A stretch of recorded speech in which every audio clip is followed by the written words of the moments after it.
दोस्तों इमेजिन करो ऐसा एडवांस फ्यूचर जहां इंसानों ने युद्ध में लड़ने के लिए ऐसे रोबोट्स बनाए हैं जिन्हें मारा नहीं जा सकता। लेकिन क्या हो अगर वही रोबोट्स अपने क्रिएटर्स को ही मारने लगें। कुछ ऐसा ही हम देखने वाले हैं आज की साइंस फिक्शन फिल्म में, जिसका नाम है किल कमांड। फिल्म के स्टार्ट में हमें फ्यूचर की टेक्नोलॉजिकली एडवांस सोसाइटी दिखाई गई है, जहां एक साइबोर्ग कैथरीन कॉर्पोरेशन की फैक्ट्री में काम कर रही थी।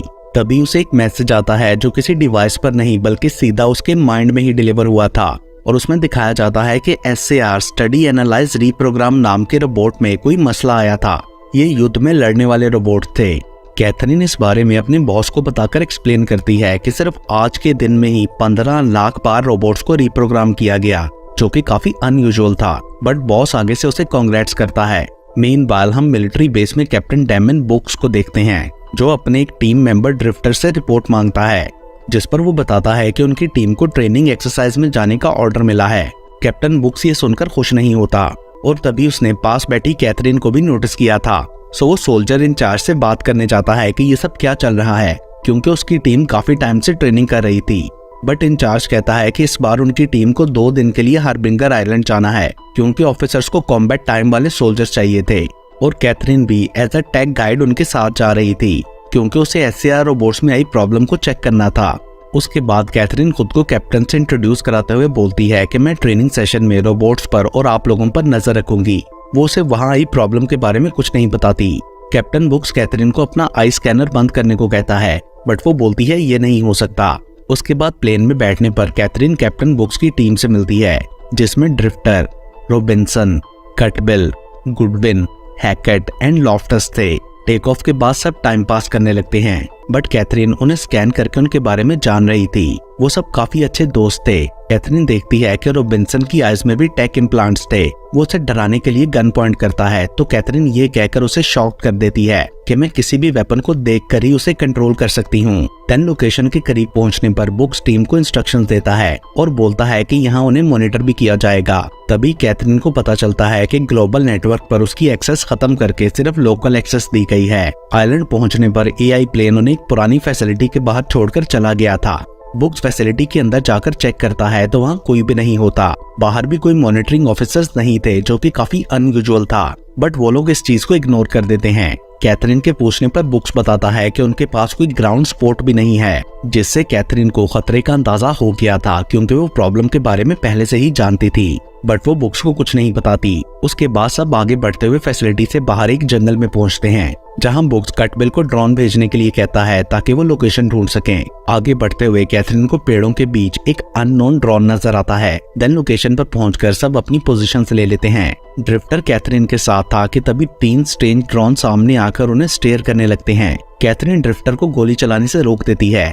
वो उन ड्रोन्स को स्कैन करने की कोशिश कर रही थी। बाकी टीम मेंबर्स बताते हैं कि ये ड्रोन्स उनके सामने भी हैं। कैथरीन बताती है कि ये क्वांटम मॉडिफाइड ऑटोमेटिक ड्रोन्स हैं, उन्हें मॉनिटर करने के लिए। देन बुक्स टीम को आगे बढ़ने का कहता है, जिसके बाद फाइनली उनके प्रैक्टिस टारगेट सामने आते हैं, जो कि काफी बेसिक से रोबोट्स थे। बुक्स सबको अटैक का प्लान बताकर पोजीशन लेने को कहता है। कैथरीन को दोबारा वो अननोन स्पेशल ड्रोन भी दिखाई दिया था। काउंटडाउन के बाद सोल्जर टारगेट पर अटैक कर देते हैं, और ड्रोन्स उन्हें मॉनिटर करते हुए उनकी हर मूव रिकॉर्ड कर रहे थे। कैथरीन एक ड्रोन के पीछे डीप जंगल में जाती है, तो वहां उसे इनका और भी एडवांस यूनिट SAR नजर आता है। कैथरीन उसके बारे में जानती थी, मगर उसके ऊपर लगे ब्लड को देखकर वो शॉक्ड रह जाती है, और वो उसे स्कैन भी नहीं कर पा रही थी। काफी कोशिश के बाद वो रोबोट से कुछ फुटेजेस ले लेती है, जिसमें वो लोगों को शूट कर रहा था। वो आंखें बंद करके सबको प्रोसेस करने की कोशिश करती है, बट आंखें खोलने पर SAR वहां से गायब हो चुका था। तभी बुक्स का मैसेज आता है कि आज की ट्रेनिंग कंप्लीट हुई,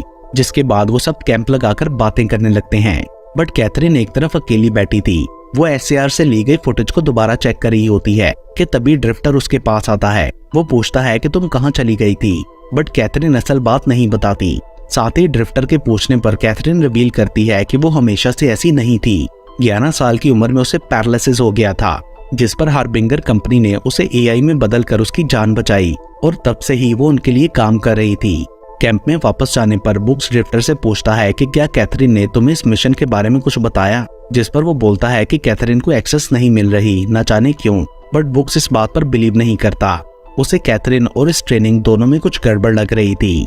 रात को भी कैथरीन को आसपास जंगल में बहुत से ड्रोन्स दिखाई देते हैं, बट वो सोने चली जाती है। तभी एसएआर की स्ट्रेंज फुटेज नजर आती है। मीनवाइल लॉफ्टस बाहर पहरा दे रहा था कि तभी उसके पास मॉनिटर ड्रोन आता है, जो कि फिर चला गया था।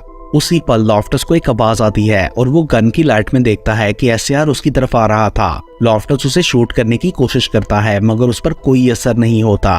शोर से सबकी आंख खुल जाती है, बट लॉफ्टस वहां से गायब हो चुका था। वो सब उसे ढूंढने लगते हैं। सुबह उन्हें एक जगह ब्लड नजर आता है, जिससे थोड़ा आगे ही लॉफ्टस की डेड बॉडी भी मिल जाती है।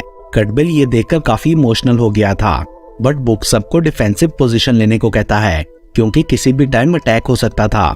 कैथरीन बताती है कि हम कल वाले टारगेट एरिया में खड़े हैं। एक ड्रोन भी उन्हें मॉनिटर करने आया था, बट उसके जाते ही एक सडन अटैक से हैकेट मारी जाती है। ये देखकर सब लोग जल्दी से पेड़ों के पीछे छुप जाते हैं। बुक्स देखता है कि उनकी कल वाली पोजीशंस पर बहुत से ड्रोन्स खड़े होकर अटैक कर रहे थे। बुक्स और ड्रिफ्टर स्मोक ग्रेनेड्स फेंकते हैं ताकि एरिया को फॉग से कवर किया जा सके। शूटिंग फाइट करते हुए बुक्स किसी तरह रोबोट्स के करीब पहुंचता है, बट सरप्राइजिंगली रोबोट्स उसे देखते ही पीछे हट जाते हैं। मीनवाइल हम कटबिल को भागता हुआ देखते हैं, जो कि अपनी टीम से अलग हो चुका था। तभी ड्रोन्स आकर उसे मॉनिटर करते हैं एंड उनके जाते ही एसएआर वहां आकर कटबिल को मार देता है। उधर ड्रिफ्टर बुक से पूछता है कि उसने क्या देखा, तो वो बताता है कि ये रोबोट्स कल वालों से बहुत ज्यादा एडवांस थे। उनके आर्मर सूट्स भी ऐसे थे जिन पर हमारी गोली का कोई असर नहीं हुआ था। वो गुस्सा करते हुए कैथरीन से सब बताने और उन रोबोट्स को बंद करने को भी बोलता है, बट वो कहती है कि मैं उन्हें बंद नहीं कर सकती क्योंकि इनमें प्रोग्रामिंग एरर आया हुआ है। ये सुनकर बुक्स को और ज्यादा गुस्सा आ गया था, बट ड्रिफ्टर बोलता है कि इसमें कैथरीन का कोई कसूर नहीं, ये प्रोग्रामर की गलती है। तभी रॉबिन्सन वहां आता है, जो कटबिल को देखने गया हुआ था और उसे सिर्फ उसका हेलमेट ही मिला था। सो सारी टीम उसको ढूंढने जाती है और ड्रिफ्टर बोलता है कि इसमें कैथरीन की हेल्प लेनी चाहिए, क्योंकि वो ऐसी चीजें देख सकती है जो हम नहीं देख सकते। तभी कैथरीन उन्हें दिखाती है कि वहाँ बहुत से जानवर मरे पड़े थे, जिन्हें शायद रोबोट्स टारगेट प्रैक्टिस के लिए यूज करते थे। सडनली कैथरीन बताती है कि उन्हें दूर से ट्रैक किया जा रहा है और उस तरफ देखने पर उन्हें बहुत से रोबोट्स दिखाई देते हैं, जिन्होंने अटैक कर दिया था। सब लोग उनसे बचने के लिए भागते हैं। तभी एक शॉट कैथरीन को लगने लगता है, तो बुक्स जल्दी से उसे पीछे खींचकर बचा लेता है, जिस वजह से वो दोनों नीचे गिरकर बाकी ग्रुप से अलग हो जाते हैं। कैथरीन पेड़ पर सर लगने से बेहोश हो गई थी। रात तक बुक्स किसी तरह कैथरीन को उठाकर फैसिलिटी की एंट्रेंस पर पहुंच चुका था। वो ड्रिफ्टर से कॉन्टेक्ट करके अपनी सिचुएशन बताता है। ड्रिफ्टर उनके पास जाना चाहता था, बट बुक्स उसे सुबह तक अपनी जगह रुकने को कहता है। एंड देन कुछ घंटों बाद एक ड्रोन बुक्स के सामने आता है और फिर चला जाता है, जिसके बाद एसएआर वहां आता है, बट बुक्स पहले ही कैथरीन को लेकर छुप चुका था। एसएआर अंदर आता है तो कैथरीन आंखें खोलती है और दोनों का कनेक्शन होने के बाद रोबोट एसएआर चला जाता है। अगली सुबह कैथरीन को होश आ जाता है। वो 9 घंटे तक बेहोश रही थी। बुक्स उसे रात वहां आने वाले एसएआर का बताता है, तो वो बोलती है कि हमें उसे ढूंढना होगा। उसके बाद वो लोग बाकी बचे 3 सोल्जर से मिलकर वापस ड्रॉप पॉइंट पर जाने का डिसाइड करते हैं, ताकि प्लेन आकर उन्हें ले जाए। जिसके बाद कैथरीन और बुक्स फैसिलिटी का एग्जिट डोर खोलने के लिए जाते हैं, जबकि बाकी तीनों उन्हें कवर कर रहे थे। किसी भी प्रॉब्लम के बिना वो लोग दरवाजे तक पहुंच गए थे। बुक्स उसे खोलने की कोशिश करता है कि तभी ड्रोन्स वहां पहुंच जाते हैं। दरवाजा खुल नहीं रहा था, सो कैथरीन कंप्यूटर को हैक करने की कोशिश करती है और तभी अचानक कुछ स्मोक ग्रेनेड्स वहां फेंके जाते हैं। रोबोट्स उनकी की गई मूव्स को कॉपी कर रहे थे और इससे पहले कि वो कुछ प्लान करते, रोबोट सामने आकर अटैक कर देते हैं। भागते हुए ड्रिफ्टर को टांग पर गोली लग गई थी, सो बुक सोल्जर को लेने के लिए जाता है, मगर ड्रिफ्टर उनको भेजकर खुद रोबोट से फाइट करने लगता है, जिससे उसे दोबारा गोली लग जाती है और एसएआर उसके पास आता है। ये देखकर बुक्स उसे बचाने के लिए जाता है। कैथरीन भी वहां आ चुकी थी। उसे देखकर रोबोट शूटिंग करना बंद कर देते हैं। वो उन्हें डीएक्टिवेट करने की कोशिश करती है, मगर नहीं कर पाती। एसएआर ड्रिफ्टर को मारने वाला था कि तभी बुक्स उसे खुद ही शूट करके मार डालता है, ताकि वो टॉर्चर से बच जाए। कैथरीन उसके मरने पर रोने लगती है। बुक्स उसे खींचकर फैसिलिटी के अंदर ले जाता है, सो वो उस पर गुस्सा करती है कि तुमने ड्रिफ्टर को क्यों मारा। उसे लगता था वो ड्रिफ्टर को बचा लेगी, क्योंकि उसी ने ही एसएआर रोबोट्स को बनाया था, इसलिए वो उस पर अटैक नहीं करते। ये सुनकर सोल्जर्स उस पर गन्स पॉइंट कर लेते हैं। कैथरीन एक्सप्लेन करती है कि इन रोबोट्स को सोल्जर से रिप्लेस करने के लिए बनाया गया था, ताकि किसी इंसान की युद्ध में जान ना जाए।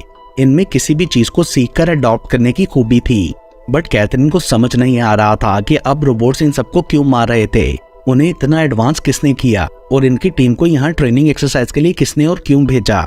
वो तो बस एसएआर में आई रीप्रोग्राम की प्रॉब्लम को चेक करने आई थी, बुक्स उसे बोलता है कि मेरे आदमी तुम्हारी वजह से मारे गए, और यहाँ हम कैथरीन को रोता हुआ देखते हैं। तभी अचानक रोबोट्स दरवाजे को काटने लगते हैं।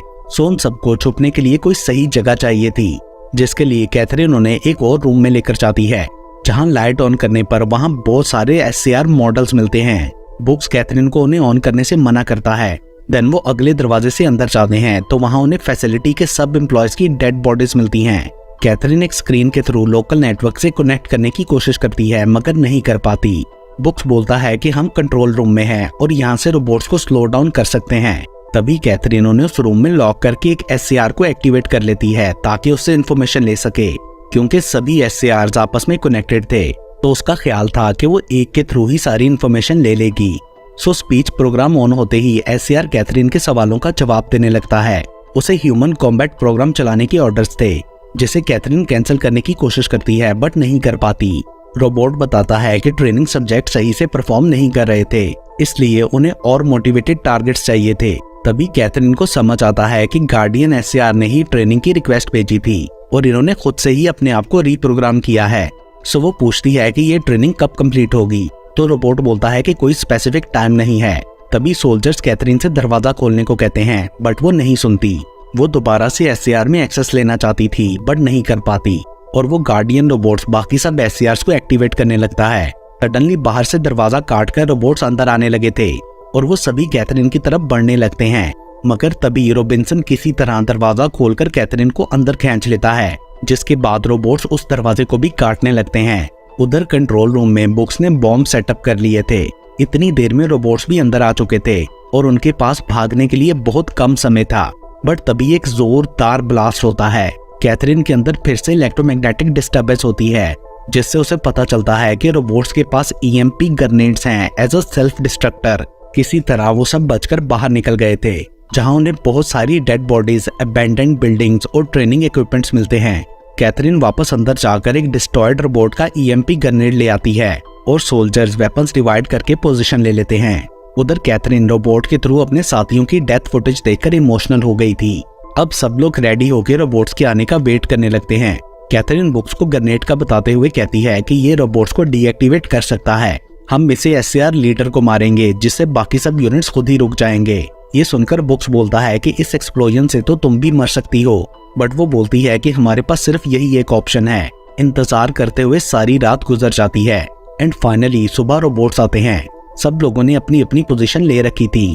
रोबोट्स के आते ही रॉबिन्सन और बुक्स ने गन फाइट स्टार्ट कर दी थी, जबकि कैथरीन एरिया को स्कैन करने लगती है कि बॉम्ब्स ट्रिगर करने के लिए गुडविन को सिग्नल कब देना है, जिन्हें उन्होंने डिफरेंट जगहों पर छुपा रखा था। इस तरह से वो लोग काफी रोबोट्स को डिस्ट्रॉय कर लेते हैं, बट तभी एक ड्रोन गुडविन को ढूंढ लेता है, सो वो अपनी जगह से हट जाता है। SCR फिर भी उसके पीछे लग गया था, बट बुक्स किसी तरह उसे बचाकर ले आता है, मगर उन्हें कवर बैक करते हुए रॉबिन्सन गोली लगने से मर जाता है। उधर गुडविन से रिमोट रास्ते में ही कहीं गिर गया था। बुक्स उसे लेने जाता है, बट कैथरीन भी वहां पहुंचकर उसे उठा लेती है। रोबोट्स उनके काफी करीब आ चुके थे और अब उन्हें EMP ग्रेनेड चलाना था। बुक्स कैथरीन को वहां से भाग जाने को कहता है ताकि ग्रेनेड उसे इफेक्ट ना करे, बट वो नहीं मानती। तभी अचानक एक SCR कैथरीन को शूट कर देता है, मगर फिर भी वो जल्दी से ग्रेनेड चला देती है, जो कि गाड़ी में था। एक पल के लिए ऐसा लगता है कि सब रोबोट्स शट डाउन हो गए और कैथरीन भी ठीक लग रही थी, बट सडनली एक SCR उठकर उनकी तरफ बढ़ने लगता है। बुक्स कैथरीन को लेकर जल्दी से एक बिल्डिंग में चला गया था। SCR के पीछे आने पर बुक्स उसे शूट करने लगता है। तभी कैथरीन क्रॉल करते हुए उस रूम में पहुंच जाती है जहां रॉबिन्सन की बॉडी थी। बुक्स को भी रोबोट उठाकर वहां फेंक देता है, बट मारता नहीं है, क्योंकि उसे बुक्स को मारने के ऑर्डर नहीं थे और अपने प्रोग्राम को पूरा करने के लिए और डेटा भी चाहिए था। वो बुक्स को छोड़कर कैथरीन की तरफ बढ़ जाता है, मगर इससे पहले कि वो उसे मारता, कैथरीन रॉबिन्सन की राइफल एक्टिवेट करके SCR को शूट कर देती है, जिसके बाद वो रोबोट कैथरीन से कनेक्ट होकर सारी इंफॉर्मेशन उसके ब्रेन में डाउनलोड कर देता है। लास्ट सीन में प्लेन उन्हें वहां से ले जाने के लिए आता है और कैथरीन की आइज खुलती हैं, जिनमें हमें उन SCRs का मिशन प्रोटोकॉल दिखता है। शायद कैथरीन भी अब एक SCR में कन्वर्ट हो चुकी थी। और इसके साथ ही ये मूवी यहीं पर खत्म हो जाती है।